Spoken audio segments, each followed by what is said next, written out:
In a surprising twist in the political landscape, Stephen A. Smith, the prominent host of ESPN's First Take, has begun to entertain the idea of a presidential run for 2028, citing widespread encouragement from various public figures and constituents.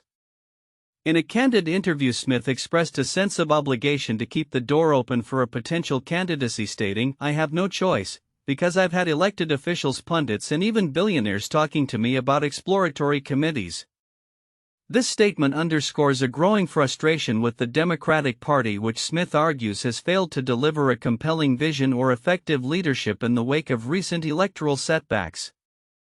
Smith's comments come on the heels of a tumultuous period for the Democratic Party. Following their significant losses in the 2024 elections that left them largely sidelined during Donald Trump's second term, he pointedly criticized the party for its lack of actionable policies, particularly in contrast to Trump's focus on economic issues like tariffs, stating, "They talk and they talk and they talk. But what can they do?" His remarks reflect a deep dissatisfaction among voters, suggesting that the party's focus on social issues may not align with the electorate's pressing concerns. During the interview, Smith recounted the personal interactions that have prompted his reconsideration of political aspirations, including conversations with his pastor and other influential figures who believe he has the potential to effect meaningful change. "You don't know what God has planned for you," he recalled being told, further emphasizing the weight of expectation he feels from the community. Such sentiments highlight a broader narrative where public figures outside traditional political spheres are increasingly viewed as potential solutions to the perceived failures of established politicians. Smith's critique of the Democratic Party's strategy resonates with an electorate that is growing weary of what many perceive as ineffective leadership. He pointedly noted that the party's preoccupation with topics like woke culture and cancel culture has overshadowed critical economic discussions. This critique is particularly relevant as the party grapples with an identity crisis in the face of shifting voter priorities. "That's why somebody who's a sports analyst is in the Dagen polls," he asserted, framing his potential candidacy as a reflection of the party's shortcomings rather than a personal ambition. As Smith navigates these discussions, he also addressed the broader political climate, commenting on existing tensions within the Republican Party and the ramifications of Trump's policies. His insights into the tariff wars serve as a microcosm of his larger concerns about governance and the direction in which the country is heading under current leadership. Smith's willingness to voice these opinions despite a lack of political experience suggests a potential shift in voter attitudes where charisma and public engagement may take precedence over traditional political credentials. The implications of Smith's potential entry into the presidential race extend beyond mere electoral competition. They signify a growing trend where non-traditional candidates garner significant public interest as viable alternatives to established political figures. As the political landscape continues to evolve, the conversations sparked by Smith's musings could pave the way for a more diverse range of voices in the upcoming election cycle. Looking ahead, Smith's journey may not only redefine his own career but also challenge the established norms of political candidacy, encouraging a broader dialogue about the role of public figures in shaping policy and governance. As the 2028 election approaches, the intersection of sports, media, and politics will likely become an increasingly focal point, reflecting the dynamic nature of contemporary American society. In a political landscape increasingly defined by ideological purity, Jim Eschenbaum, the newly elected chairman of the South Dakota Republican Party, is on a mission to distinguish true conservatives from what he calls Republicans in name-only RINOs. Eschenbaum, a former Democrat who switched parties in 2016, believes that the party must return to its core conservative values, particularly on issues like abortion, gun control, and First Amendment rights. His election marks a significant shift in the party's direction, driven by grassroots movements and a desire for greater accountability within the party structure. Eschenbaum, a 62-year-old Han County commissioner and farmer, emphasizes that his commitment to conservative principles is rooted in his interpretation of both the South Dakota and U.S. constitutions. "RINOs are a real thing," he stated in a recent interview. If you're supporting abortion or gun control in any way or any kind of sequestering of First Amendment rights that does not align with conservative principles.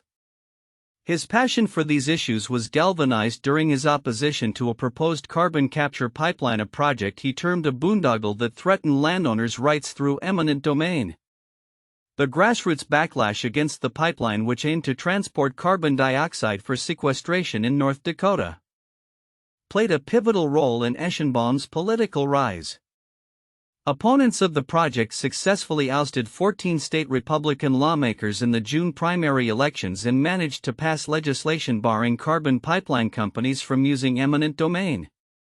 This grassroots activism, alongside Eschenbaum's public engagements during the referendum campaign, helped him gain visibility and support within the party. Elected as the state party chairman in February 2025, Eschenbaum's leadership style is marked by a commitment to transparency and grassroots involvement. He believes that the South Dakota GOP has been dominated by a small group of power players who have sidelined the voices of ordinary party members. They ask for our money and our vote, but they don't want our voice, he remarked, highlighting a critical disconnect he aims to address. By fostering open communication and responsiveness, he hopes to unify the party and empower its members. In a broader context, Eschenbaum's election reflects a nationwide trend within the Republican Party where factions are increasingly defined by ideological lines. The rise of populism has prompted many grassroots activists to demand accountability from their elected officials, often challenging the established order. Eschenbaum's leadership is thus seen as a crucial step in recalibrating the party's focus towards its foundational principles. Looking ahead, Eschenbaum faces the daunting task of reconciling various factions within the party while keeping the momentum of grassroots activism alive. His proposed GOP scorecard aimed at holding elected officials accountable to the party platform could serve as a tool for reinforcing the message that adherence to constitutional conservatism is non-negotiable. As he navigates this complex landscape, the future of the South Dakota Republican Party may hinge on his ability to balance the demands of its base with the realities of political governance in an era defined by division. As Eschenbaum embarks on this journey, the implications of his leadership will undoubtedly reverberate beyond South Dakota, reflecting a broader struggle within the Republican Party as it seeks to define its identity in a rapidly changing political environment. In the latest developments shaping the political landscape of the United States, two significant issues have emerged that threaten to affect voters' rights and influence the upcoming Senate elections. First, the U.S. House of Representatives recently passed the Safeguard American Voter Eligibility SAVE Act, which mandates that all eligible voters provide documentary proof of citizenship when registering to vote.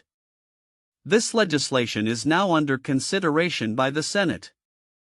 And organizations like the League of Women Voters are urging constituents to voice their opposition to what they deem a harmful measure.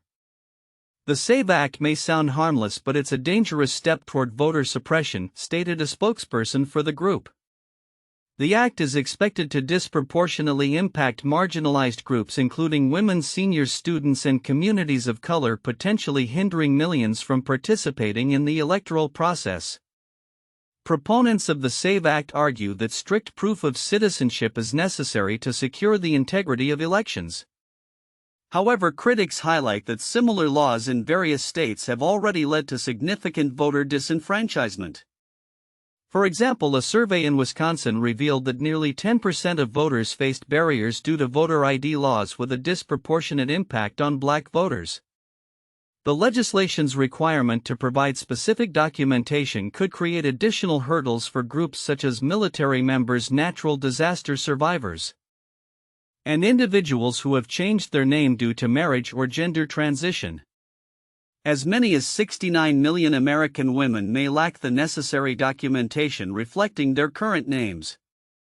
In a related political context, the battle for the Senate is heating up as both parties position themselves for the 2026 elections.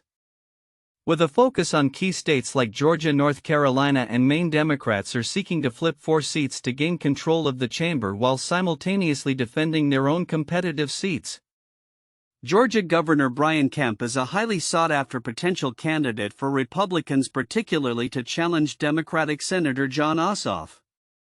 Meanwhile, Democrats are eyeing former Governor Roy Cooper of North Carolina as a strong recruit against Senator Thom Tillis. However, both governors have yet to finalize their decisions, leaving uncertainty in the air. The stakes are high.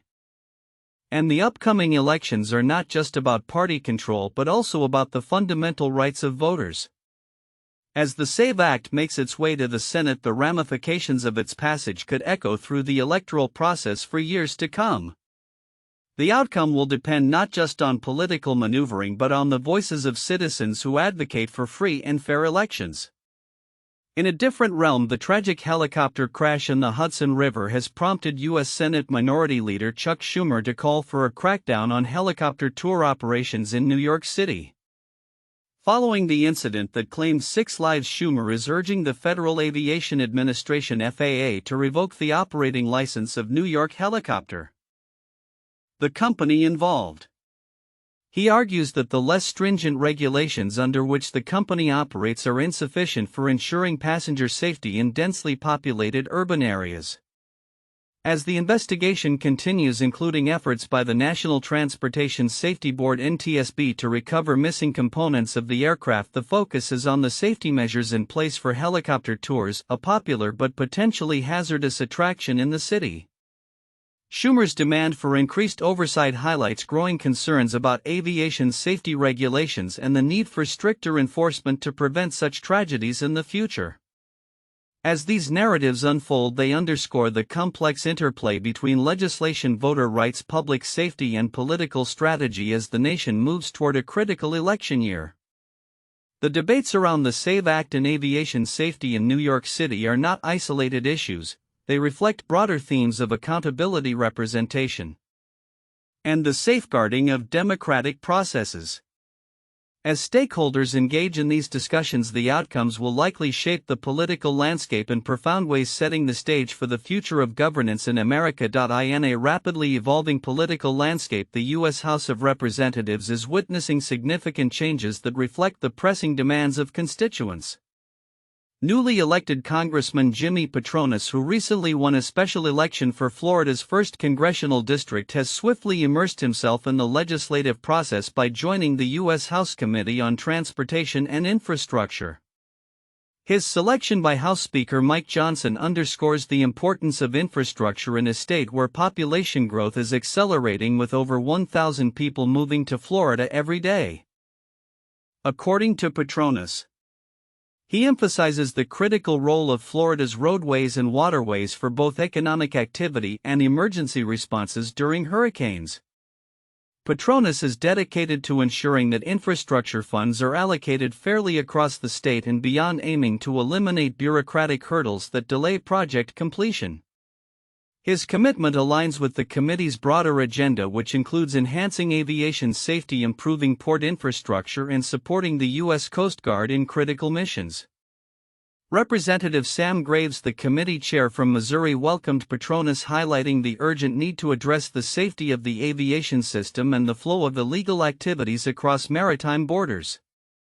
Meanwhile, tensions are simmering in Michigan as lawmakers reassess their communication strategies amid growing demands for transparency and engagement from constituents.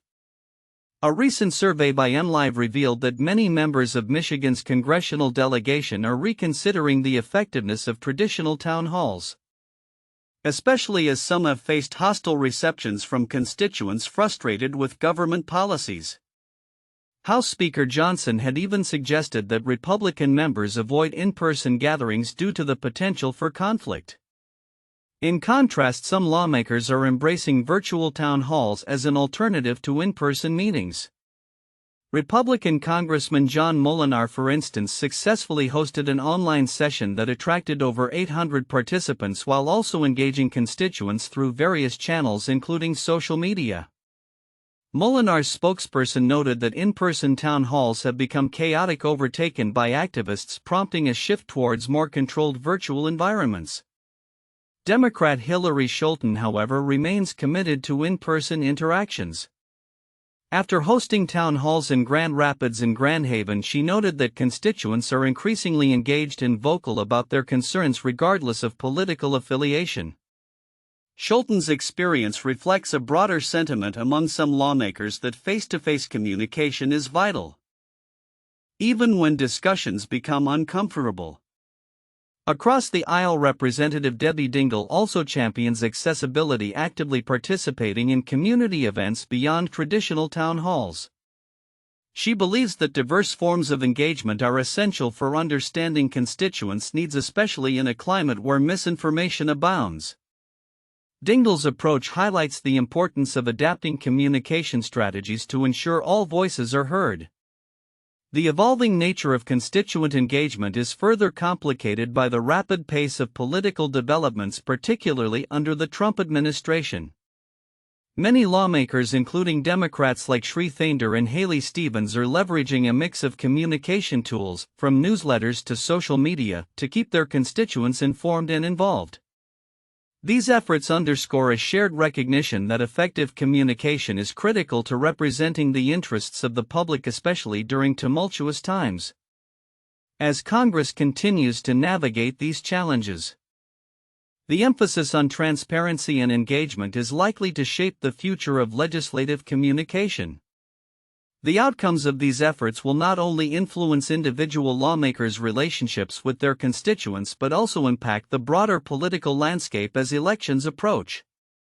The shift towards more accessible communication methods may herald a new era of congressional accountability where constituents feel empowered to voice their concerns and participate actively in the democratic process. In a week marked by significant Supreme Court rulings, questions loom over whether the court will act as an ally or adversary to former President Donald Trump as his administration faces a series of legal challenges. Recent decisions appear to reveal a trend among conservative justices who have increasingly sided with Trump officials, indicating a possible shift in the legal landscape surrounding his policies. From April 4 to April 11, the Supreme Court handed down several rulings that either overturned or narrowed lower court decisions against the Trump administration. Notably, a 5-4 ruling on April 4 allowed the administration to halt millions of dollars in teacher training grants, while a ruling on April 7 permitted the deportation of Venezuelan gang members under the Alien Enemies Act, a law dating back to the 18th century. On April 8, the court further sided with Trump by blocking the reinstatement of 16,000 federal workers who had been fired based on a technicality. These decisions suggest a judicial trend favoring Trump's policies, which some experts believe may embolden lower courts to align more closely with the Supreme Court's directives. Michael McConnell, a Stanford law professor and former federal appeals judge, commented on the implications of these rulings, stating, "It will be interesting to see whether the district courts get the message that they need to be careful." He noted that just because lower courts may be outraged by the administration's actions does not grant them the latitude to act beyond their judicial authority. Despite this apparent support, the Supreme Court's rulings have not been without pushback against the Trump administration. In a closely watched case, the court ruled that Trump officials must facilitate the return of a Maryland father who had been wrongfully deported. This ruling, which received unanimous support from all justices, still required clarification from a trial judge to ensure the administration's authority over foreign affairs was upheld. The Supreme Court's decisions have come amid an increasingly strained relationship between the Trump administration and the judiciary, following a series of rulings that blocked his policies. Trump took to social media to criticize judges, suggesting that Chief U.S. District Judge James Boasberg should be impeached. Chief Justice John Roberts responded, publicly emphasizing that impeachment of judges is not an appropriate response to judicial disagreement. The court's decisions reflect the urgency of the administration's legal strategy, as Trump has filed an unprecedented number of emergency applications during his first 80 days in office, outpacing the Biden administration's tally in its 4 years. The conservative majority, bolstered by Republican-appointed justices, has thus far shown a readiness to support Trump's agenda. However, not all rulings have been unequivocal victories for the administration. The court's decision to allow deportations under the Alien Enemies Act was accompanied by a provision requiring potential deportees to have access to legal recourse, albeit in a jurisdiction that may favor Trump. This ruling was seen as a double-edged sword as it allowed for deportation while simultaneously providing an avenue for legal challenges, which could be limited in scope. As the Supreme Court continues to deliberate on a range of applications in cases, the potential implications for Trump's administration remain significant. The court's recent decisions may signal a judicial environment more amenable to the administration's policies, yet the delicate balance of power between the executive and judiciary remains under scrutiny. Looking ahead, the landscape appears increasingly complex. The Supreme Court is set to hear cases that could redefine the boundaries of executive power and the authority of independent agencies, potentially reshaping the legal framework that governs the presidency. As Trump navigates these turbulent waters, the court's role as either a supportive ally or a formidable opponent will be crucial in determining the future of his administration's policies.